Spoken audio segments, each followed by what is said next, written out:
We will now use an alternative method to make a vendor payment.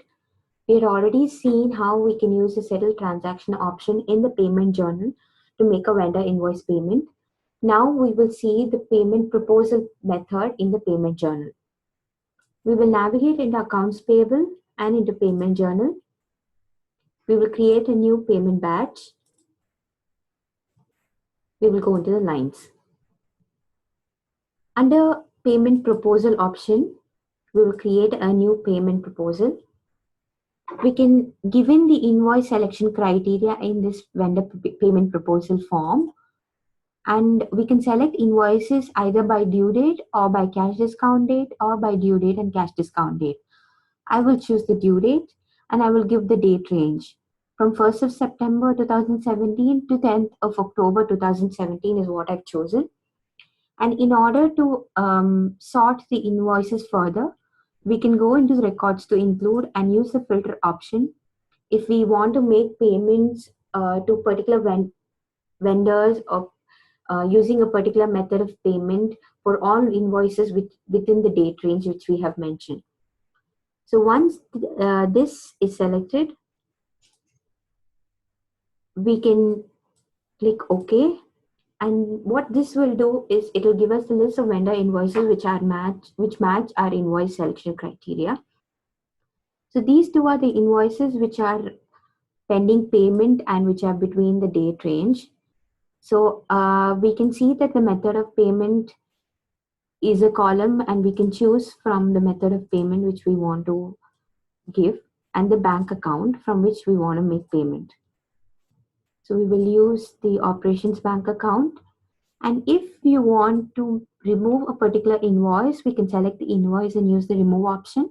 And if you want to make any changes to the vendor particulars in this invoice, then we can use the multiple change and make changes to the invoice and then proceed with the payment.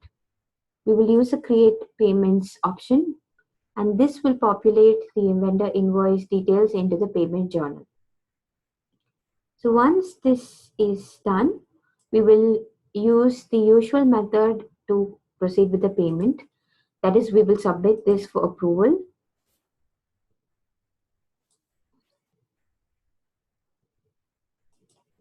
And under view history, we can find out with whom the particular invoice is pending for approval.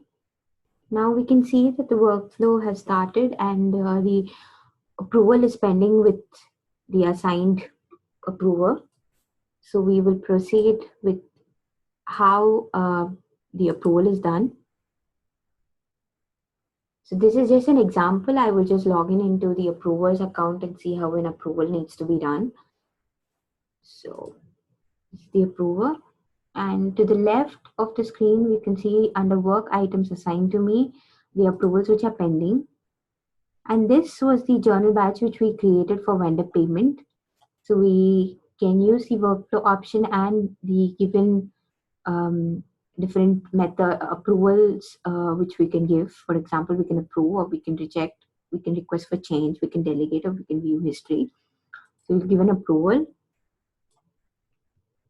And we will now see how we can proceed with making the payment. So I will get into the preparers login.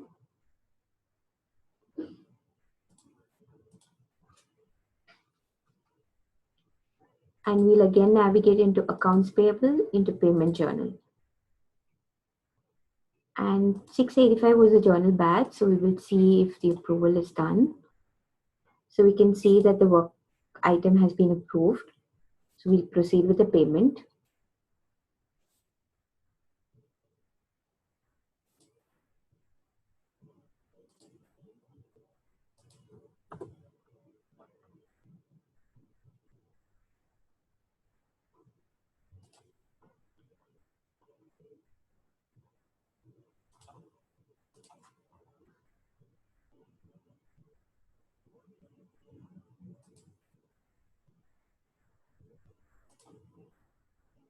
So under lines, we will use the generate payment option.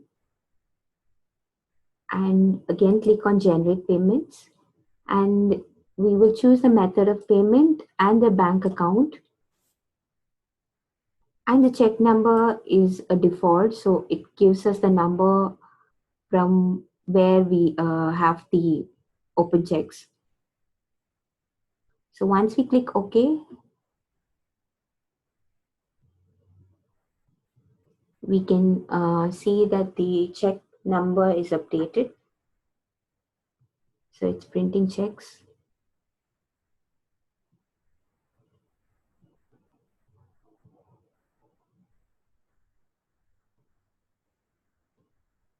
And we can see that the checks are printed. We will just have a look at how the format is. So this is how the check has been printed. There were two checks, and we can see that the check number has been updated. So once this is done, we will post, and the vendor invoice payment is done through the payment proposal process.